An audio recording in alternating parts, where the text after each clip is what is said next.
ராத்திரி நேரத்துல பாகிஸ்தான் சைடுல இருந்து to tell the own words of our officials ஓகேவா இன்னைக்கு பிரஸ் மீட் நடத்தப்பட்டுச்சு. ஃபாரின் செக்ரட்டரி விக்ரம் மிஸ்ரி அவங்க, கொலோனல் சோஃபியா குரேஷி அவங்க and wing commander Vyomika Singh of Indian air force. So இந்த 3 பேருமே மறுபடியும் பிரஸ்ஸை பார்த்து பேசுறப்போ அவங்க என்ன சொன்னாங்கன்னா, சர் கிரீக்ல இருந்து லே வரைக்கும் இந்தியாவுக்கும் பாகிஸ்தானுக்கும் நடுவில், அதாவது அரேபிக் கடல்ல இருந்து இமயமலை வரைக்கும் இந்தியாவுக்கும் பாகிஸ்தானுக்கும் நடுவில் thousands of kilometres of border இருக்குது. மோர் தென் 2000 கிலோமீட்டர் பார்டர் இருக்குது. ஒரே நேரத்தில் இந்தியாவுக்குள்ள வந்து நூற்றுக்கணக்கான ட்ரோன்ஸ், இந்த ட்ரோன்ஸ்லாம் யாரோடதுன்னு பார்த்தீங்கன்னா டர்க்கியோட ட்ரோன்ஸா இருக்கும். இப்போ அதில் நிறைய ட்ரோனை வந்து நம்ம தகர்த்து கீழே விழுந்திருக்குது. அதெல்லாம் டெஸ்ட் பண்ணி பார்க்குறப்போ, ஃபோரன்சிக் பண்ணி பார்க்குறப்போ இது வந்து டர்க்கிஷ் ட்ரோன்ஸ் அப்படின்னு நம்மளுக்கு தெரிய வந்திருக்குது. இந்த ட்ரோன்ஸ் வந்து நூற்றுக்கணக்கில் இந்தியாவுக்குள்ள அனுப்பிச்சிருக்காங்க. இந்த ட்ரோன்ஸை இவங்க இந்தியாவுக்குள்ள அனுப்பிச்ச உடனே வந்து இந்தியா பதிலுக்கு நம்மளோட டிஃபென்ஸ் சிஸ்டம் வச்சு ரியாக்ட் பண்ணியிருக்கோம். அதுல மெயினா நம்மளுக்கு வேலை செஞ்சிருக்கிறது யாரு அப்படின்னு பார்த்தீங்கன்னா, ஆகாஷ் தீர் அப்படின்னு சொல்லப்படக்கூடிய இந்தியாவோட இண்டிஜினஸ் அயன் டோம்னு கூட சொல்லலாம். இந்தியாவிலே முழுக்க முழுக்க உருவாக்கப்பட்ட ஒரு அயன் டோம். அயன் டோம் அப்படின்னு சொல்லப்படக்கூடிய இந்த ஒரு வார்த்தை வந்து இஸ்ரேல்ல வந்து அதிகமா யூஸ் பண்ணப்படும். அவங்க ஊருக்குள்ள வந்து என்ன ஒரு ஏவுகணையோ ஒரு பெரிய தாக்குதலோ வருதுனாலும் அவங்க ஊர்ல இருக்கக்கூடிய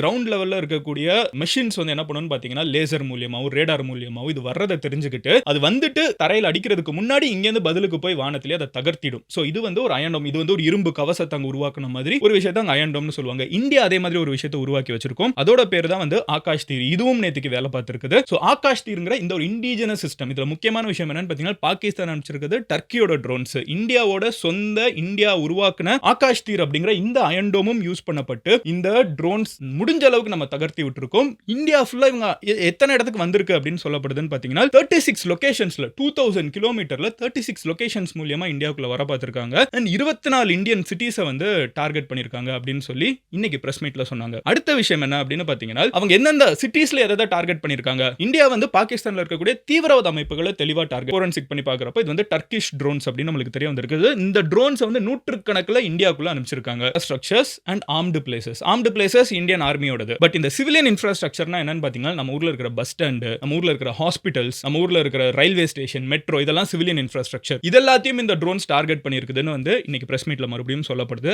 அத்தனையுமே இந்தியா வந்து த்வாட் பண்ணிருக்குது. அத்தனையுமே தகர்த்தி இருக்கும். அதுக்கப்புறம் என்ன நடந்திருக்குன்னு பாத்தீங்கன்னா, இந்தியா பதிலுக்கு பாகிஸ்தானுக்குள்ள ட்ரோன்ஸ் அனுப்பிச்சிருக்கோம். நம்ம வந்து அவங்களோட ஊர்ல 4 டிஃபென்ஸ் சைட்ஸ் நோக்கி நம்ம ட்ரோன்ஸ் அனுப்பிச்சிருக்கோம். அதுல ஒரு ஏர் டிஃபென்ஸ் வந்து அவங்களோட பாகிஸ்தானோட வந்து கம்ப்ளீட்டா தகர்க்கப்பட்டிருக்குது. பாகிஸ்தான் அவங்க ஊருக்குள்ள நரேட்டிவ் எப்படி செட் பண்ணிட்டு இருக்காங்கன்னு பாத்தீங்கன்னா, இந்தியா வந்து அவங்க ஊர் மேலே அவங்களே குண்டு போட்டுக்கிறாங்க அப்படிங்கிற ஒரு விஷயத்தை வந்து பாகிஸ்தான் வந்து வேர்ல்டு ஃபுல்லா அவங்க ஊருக்குள்ள எல்லாம் வந்து ஒரு பிஆர் பண்ணி சொல்லிட்டு இருக்காங்க. இதை இன்னைக்கு வந்து விக்ரம் மிஸ்ரி அவங்க பேசுறப்ப, உலகத்திலே இப்படி ஒரு கதையை வந்து யாருமே கட்ட முடியாது. யாராவது சொந்த நாட்டை பார்த்து அவங்களோட டிஃபென்ஸ் ஃபோர்ஸ் ஆர்மியை வச்சு அடிப்பாங்களா? இப்படி எல்லாம் கதை கட்டினா என்ன பண்றது அப்படின்னு சொல்லி அவங்க பேசியிருக்காங்க.